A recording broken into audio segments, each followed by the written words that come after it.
So I added about 1.5 to 2 pounds of chicken, 2 onions sliced into thin slices, 1 cup of salsa. I just used whatever is left in this jar.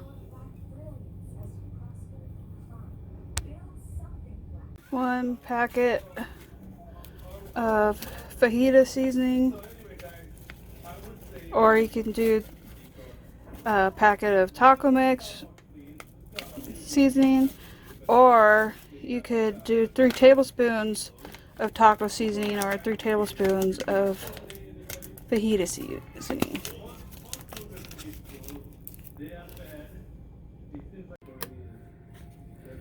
About 4 tablespoons of lime juice. Unfortunately for me, my fridge mostly froze my lemon juice. So I'm really just trying to get whatever's in there out. About 4 teaspoons of minced garlic, or about 4 to 5 cloves of minced garlic.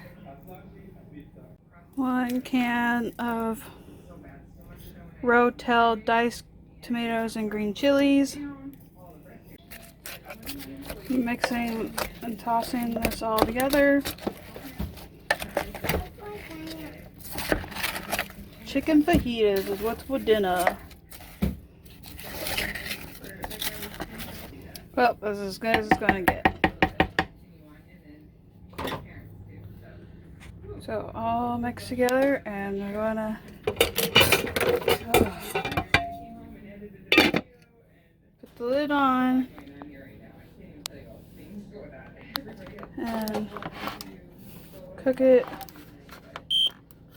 on low for 2.5 hours. Then we'll be back. Alright, so we finished that time, and I shredded the chicken with just 2 forks, not super shredded, just into chunks. So if you didn't use chicken strips, that's what you should do. And then I added probably about 3 sliced bell peppers to this. They were frozen, so I put them in here, and I put the Crockpot on high for 30 minutes so that they can just soften up but not get too soggy. And then we'll serve food. Ooh, so steamy. Yummy. Alright. Such a delicious money-saving meal. Remember to cook this in your Crockpot. And hit the subscribe button and the like button for more videos like this. And come back for more money-saving videos every Tuesday. I'll see you in the next video. And also, remember to watch one of these videos up here, picked just for you. Bye!